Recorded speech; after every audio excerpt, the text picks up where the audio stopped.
नमस्कार, सुप्रभात। स्वागत है आप सभी का प्राइम न्यूज में और मैं हूं आपके साथ प्रियंका चावला।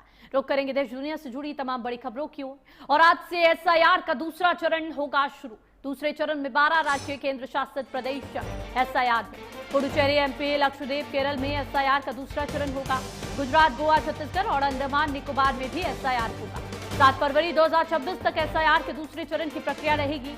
एसआईआर के लिए 4 नवंबर से फॉर्म बांटे जाएंगे। आपको बता दें, उत्तर प्रदेश और बंगाल समेत भारत के 12 राज्यों में आज से एसआईआर प्रक्रिया की शुरुआत होने जा रही है। जहां यह महत्वपूर्ण प्रक्रिया 7 फरवरी 2026 तक चलेगी और इसका राष्ट्रव्यापी क्रियान्वयन एक महत्वपूर्ण कदम है जो विभिन्न राज्यों में एक साथ शुरू हो रहा है।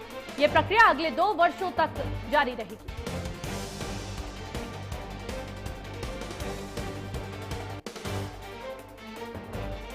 पुडुचेरी, एमपी, लक्षद्वीप, केरल में एसआईआर का दूसरा चरण होगा। आपको बता दें कि 12 राज्यों में अब एसआईआर शुरू होगी। गुजरात, गोवा, छत्तीसगढ़ और अंडमान निकोबार में भी एसआईआर होगी। उत्तर प्रदेश और बंगाल समेत भारत के 12 राज्यों में आज से एसआईआर प्रक्रिया की शुरुआत होने जा रही है।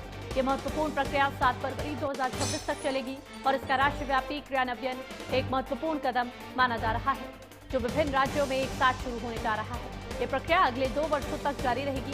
आपको बता दें, इस प्रक्रिया के तहत अब बिहार के बाद बाकी राज्यों में भी एसआईआर कराया जाएगा। पुडुचेरी, एमपी, लक्षद्वीप, केरल में एसआईआर का दूसरा चरण जारी होने जा रहा है और यहाँ पर एसआईआर 7 फरवरी 2026 तक दूसरे चरण की प्रक्रिया पूरी कर ली जाएगी।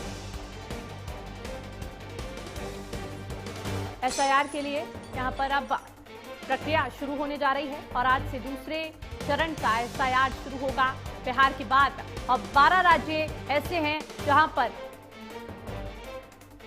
एसआईआर की शुरुआत होने जा रही है। 7 फरवरी 2026 तक एसआईआर की शुरुआत यहां पर खत्म हो जाएगी। एसआईआर के दूसरे चरण की प्रक्रिया आज से शुरू हो चुकी है। 7 फरवरी 2026 तक एसआईआर के दूसरे चरण की प्रक्रिया समाप्त होने की जो जानकारी वो सामने आ रही है। आपको बता दें, एसआईआर को लेकर एक बड़ी प्रेस कॉन्फ्रेंस चुनाव आयोग की तरफ से की गई थी जिसमें इसका ऐलान किया गया। राष्ट्रव्यापी स्तर पर पारदर्शिता लाने के लिए ये आदेश जारी किए गए हैं। यह महत्वपूर्ण प्रक्रिया 7 फरवरी 2026 तक चलेगी। एसआईआर के लिए 4 नवंबर से फॉर्म बांटे जाएंगे और 7 फरवरी 2026 तक एसआईआर के दूसरे चरण की प्रक्रिया पूरी होने की जो है वो संभावनाएं हैं, क्योंकि कई राज्य ऐसे भी हैं जहां पर 2026 और 2027 में चुनाव होने हैं। उससे पहले अब उन राज्यों में एसआईआर कराने की जो प्रक्रिया है वो शुरू होने जा रही है। साफ तौर पर जो मुख्य सचिव चुनाव आयोग के हैं उन्होंने साफ तौर पर ज्ञानेश कुमार ने ये जानकारी साझा की। 12 राज्यों के लिए यहाँ पर इसको लेकर एडवाइजरी अब जारी कर दी गई है। इसकी प्रक्रिया आज से शुरू हो जाएगी। इसी खबर पर ज्यादा जानकारी के साथ लखनऊ से संवाददाता आशीष जुड़ चुके हैं। आशीष, उत्तर प्रदेश में भी एसआईआर शुरू होगा, ये जानकारी यहाँ पर चुनाव आयोग की तरफ से साझा की गई। उत्तर प्रदेश सहित 12 राज्य ऐसे होंगे केंद्र शासित प्रदेश जहां पर एसआईआर की प्रक्रिया शुरू होगी। क्या कुछ तमाम जानकारी?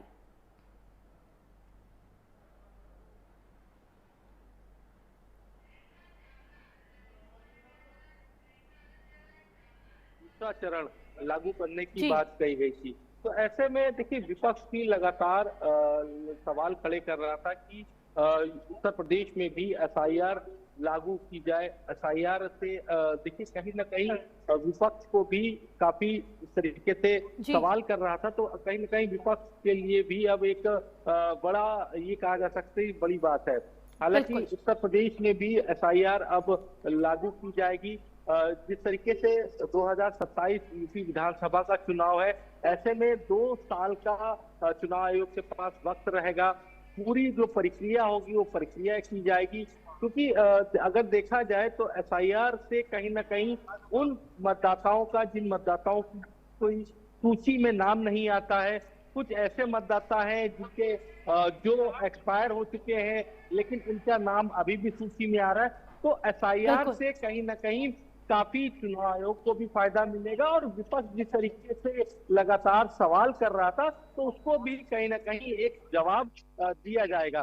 हालांकि इसकी प्रक्रिया जो है वो बाकायदा बीएलओ के साथ साथ जो राजनीतिक दल की जो पार्टियां हैं, जो उनके बूथ के एजेंट हैं, उनको भी कहीं ना कहीं जिम्मेदारियां दी जाएगी। बाकायदा बीएलओ जो है वो 3-3 यानी कि बीएलओ डोर टू डोर एक एक घर जाएंगे, बकायदा घर के अंदर जा करके कितने सदस्य हैं, किन सदस्यों के नाम लिस्ट में है, किन सदस्यों के नाम लिस्ट में नहीं है, ये बकायदा पूरा चेक करेंगे।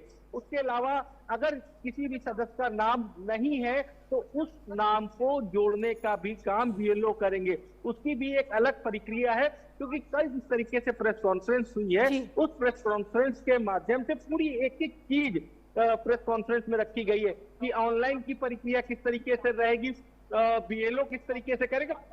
तो इस पूरी प्रक्रिया के बारे में कल चुनाव आयोग ने बताया है। हालांकि अब देखना बस यही होगा कि एसआईआर यूपी में किस तरीके से लागू होती है, देखना होगा। जी बिल्कुल आशीष, क्योंकि बिहार में जब एसआईआर हुआ था तो भारी विवाद, विपक्ष ने तमाम आरोप लगाए थे सरकार पर, चुनाव आयोग पर, कि चुनाव आयोग का इस्तेमाल सरकार द्वारा किया जा रहा है। ऐसे में 2027 में उत्तर प्रदेश में चुनाव होने हैं, क्या इसी तरह का विपक्ष का हमलावर रुख देखने को मिलेगा यूपी में भी? देखिए, विपक्ष लगातार जी यही मुद्दे को लेकर के लगातार मौजूदा सरकार को भी घेर रहा था, चुनाव आयोग को भी घेर रहा था, क्योंकि विपक्ष का कहना था कि एक बार एसआईआर लागू हो जाए। हालांकि एसआईआर का दूसरा चरण है, अब दूसरा चरण देखना होगा किस तरीके से चुनाव आयोग तैयारी करता है, किस तरीके से जिम्मेदारियां बीएलओ को देता है। जो हालांकि चुनाव आयोग ने अगर देखा जाए तो जो राजनीतिक दल की पार्टियां हैं उनके जो बूथ के जो एजेंट होते हैं उनसे बकायदा अपील भी की है कि वो जल्द से जल्द अपने बूथ के एजेंटों के नाम दिए जाए। तो हालांकि अब देखना यही होगा कि तैयारियां, चुनाव आयोग ने कल प्रेस कॉन्फ्रेंस की है, अब तैयारियां किस तरीके से एसआईआर को लेकर के करता है ये देखना। बिल्कुल आशीष, देखने वाली बात होगी क्या कुछ तैयारी चुनाव आयोग की तरफ से